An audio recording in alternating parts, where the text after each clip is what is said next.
Hi there again, boys and girls. Today in our literature lesson we're going to be reading one more Roald Dahl text, and hopefully that's going to give you an idea of books you might want to read over the summer break while we're off school.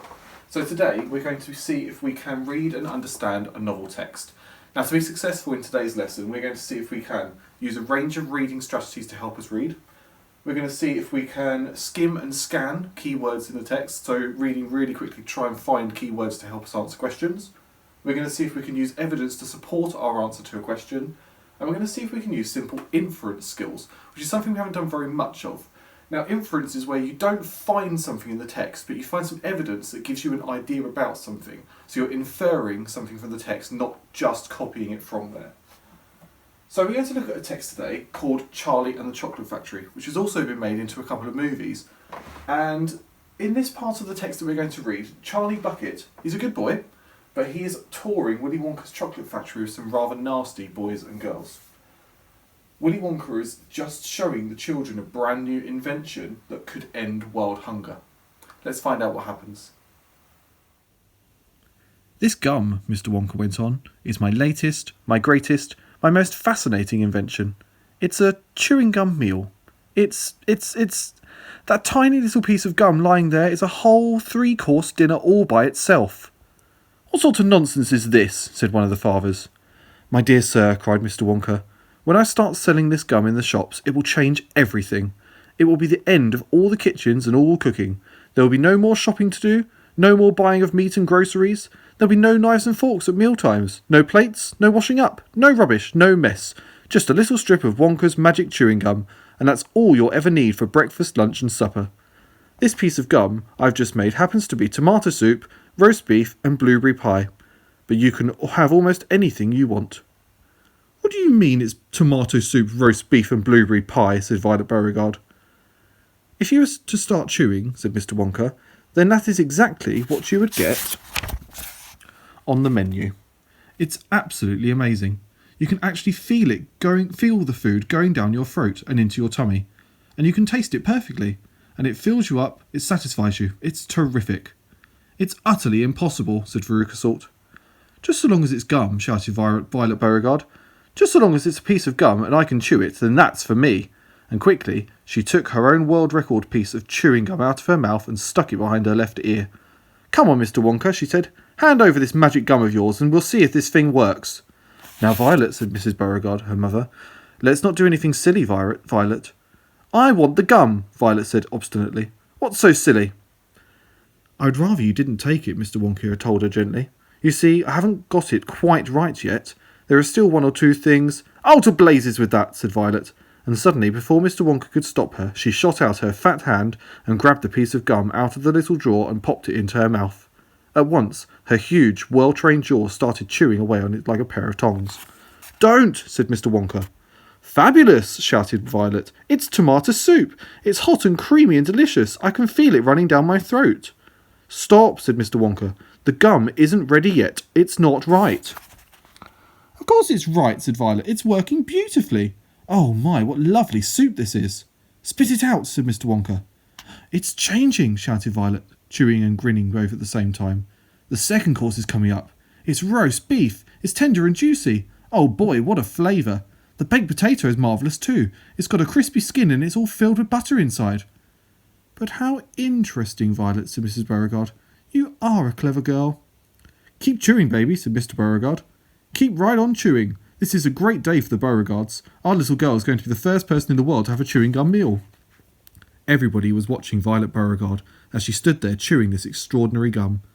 Little Charlie Bucket was staring at her absolutely spellbound, watching her huge rubbery lips as they pressed and unpressed with the chewing, and Grandpa Joe, who stood right beside him, gaping at the girl. Mr. Wonka was wringing his hands and saying, No, no, no, no, no! It isn't ready for eating! It isn't right! You mustn't do it! Blueberry pie and cream, shouted Violet. Here it comes. Oh my, it's perfect. It's beautiful. It's exactly as though I'm swallowing it. It's as though I'm chewing and swallowing great big spoonfuls of the most marvellous blueberry pie in the world.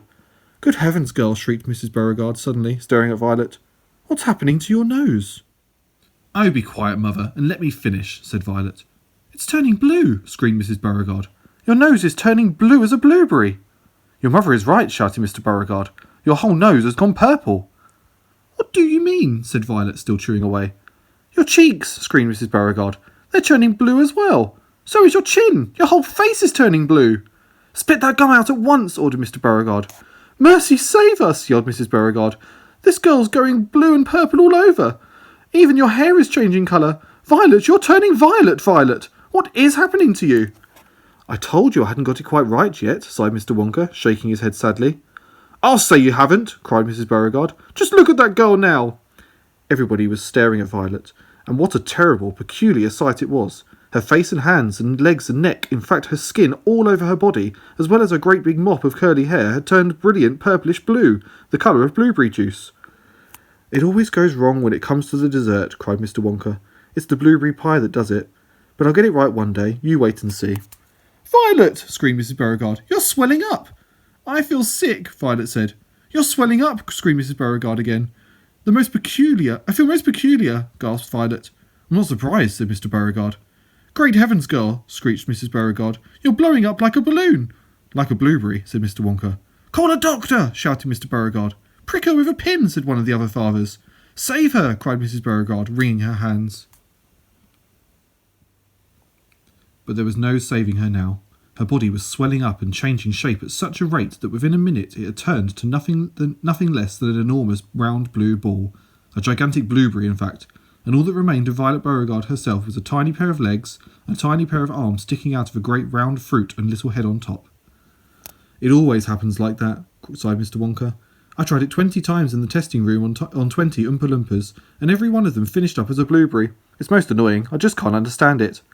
But I don't want a blueberry for a daughter, yelled Mrs. Beauregard. Put her back to what she was this instant. Mr. Wonka clicked his fingers and 10 Oompa Loompas appeared immediately at his side. Roll Miss Beauregard into the boat, he said to them, and take her along to the juicing room at once. The juicing room? Cried Mrs. Beauregard. What are they going to do to her there? Squeeze her, said Mr. Wonka. We've got to squeeze the juice out of her immediately. After that, we'll have to see how she comes out. But don't worry, my dear Mrs. Beauregard. We'll get her repaired if it's the last thing we do. I'm sorry about it all, I really am. Already the 10 Oompa Loompas were rolling the enormous blueberry across the floor of the inventing room towards the door that led to the chocolate river where the boat was waiting. Mr. and Mrs. Beauregard hurried after them. The rest of the party, including little Charlie Bucket and Grandpa Joe, stood absolutely still and watched them go. Listen, whispered Charlie. Listen, Grandpa. The Oompa Loompas in the boat outside are starting to sing. The voices, 100 of them together, came loud and clear into the room. What's for dessert, baby? Dessert? Here it comes. Blueberry pie and cream. It's the most marvelous blueberry pie I've ever tasted. Holy Toledo, what's happening to your face? Cool it, Dad. Let me finish. Yeah, but your face is turning blue. Violet, you're turning violet, Violet. What are you talking about? I told you I hadn't got it quite right yet. You can say that again. Look what it's done to my kid. It always goes wrong when we come to the dessert. Always. Violet, what are you doing now? You're blowing up. I feel funny. I'm not surprised. What's happening? You're blowing up like a balloon. Like a blueberry. Somebody do something. Call a doctor. Stick her with a pin. She'll pop. It happens every time. They all become blueberries. You've really done it this time, haven't you, Wonka? I'll break you for this. Oh, well, I'll get it right in the end. Help! Help! Oh, we gotta let the air out of her quick. There's no air in there. That's juice. Juice? Would you roll the young lady down to the juicing room at once, please? What for? For squeezing.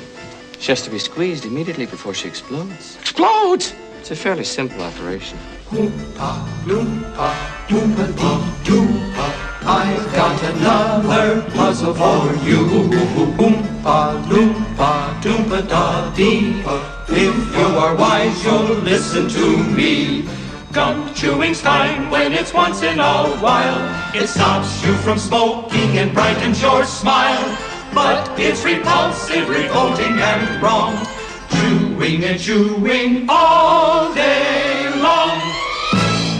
The way that a cow does. Oompa, loompa, doompa-dee-da. Given good manners, you will go far. You will live in happiness too. Like the Oompa, loompa, doompa-dee-doo. With you for this walk-up's the last thing I ever do! I got a blueberry for a daughter. Okay, so I hope you enjoyed that part of the story, and I hope you enjoyed that song that the Oompa Loompas performed. Now we're going to be answering some questions based on this little extract from the text here. So let's look at the first question together and see if we can find the answer. So the first one says, what word shows that Charlie was amazed by what he saw? So we need to look in the text for a word which shows his amazement. Okay, so what can we find there? I found about Charlie Bucket, and I found the word which shows that he was amazed. So if you found it, the sentence here says, little Charlie Bucket was staring at her absolutely spellbound, watching her huge rubbery lips as they pressed and unpressed with the chewing. So which of those words says that he was amazed? Spellbound. He's absolutely spellbound. He's amazed by what he's seen. Okay, let's move on to question 2. Question 2 says, find and copy a contraction from the text. Now we talked about contractions in last week's literacy lesson when we were looking at a certain type of punctuation. Hopefully that will help you to find the contraction in the text now. Have a look, see if you can find one. Okay, I've actually found 3. 2 of them are the same word, one of them is a different word, and I found it in the very last sentence. Have you found it? Let's read the sentence together. Mr. Wonka was wringing his hands and saying, no, no, no, no, no, it isn't ready for eating. It isn't right, you mustn't do it. So which of those words is a contraction? Well, it's either isn't, because we put is and not together to contract it, which is also here as well, or you could have mustn't, which is must and not put together. And it's a contraction because it's got an apostrophe there to show that there's a letter missing. Hopefully you remember that from last week's lesson. Hopefully you were successful in finding the answer to that one. Now let's look at question 3. Question 3 might involve a little bit of inference, so using what's in the text to help us to answer the question, but the answer might not actually be there. We might have to use our common sense as well as what we've read. So let's look at question 3. How is Mr. Wonka feeling, and how do you know? So have a think about maybe a sentence that shows what Mr. Wonka is doing. And it might not say he is feeling a certain way, but something that's in the text might help you to work out how he's feeling. And actually, it's probably in that last sentence I just read, isn't it? Mr. Wonka was wringing his hands and saying, no, no, no, no, no, it isn't ready for eating. It isn't right, you mustn't do it. Now, I don't know about you, but from that, I get the impression that Mr. Wonka is feeling quite frustrated. The wringing his hands together, it shows he's quite frustrated. You might also say that he's quite annoyed, he's quite angry, and that he's really disappointed in the way that Violet's behaving, because she's going around saying that she's going to eat it, but he's saying, no, you mustn't do that. So it shows his frustration, definitely. So as long as you can justify what you think with a reason from the text, you've just done some inference work. Fantastic. Now in today's lesson, I'd like you to go back to DB Primary and download the text and the questions with the extract about Charlie and the Chocolate Factory. I'd like you to make sure you use evidence from the text to support your answers, and sometimes you might need to use your inference skills, so make sure you find something in the text and then back it up with your idea about why you think that. Once you finish that, come back here and have a look at your open. So the objective today was to read and understand. Now presentation and effort, hopefully you're working on to make sure you can get 3 ticks to make sure your work is as beautifully presented and you've put in as much effort as you possibly can. And then for our next steps, do you need to focus on using a range of reading strategies? So not just using your phonics, but using your understanding of key words that occur quite often in the text. Do you need to work on skimming and scanning to find keywords? So working really quickly to find words when you're looking for specific letters, seeing if you can find those really quickly. Do you need to work on finding evidence to support your answer? Or do you need to do a little bit of work on those simple inference skills? We haven't done much work on inference in Year 2, we've done a little bit, but that's something you can develop as you go into Key Stage 2.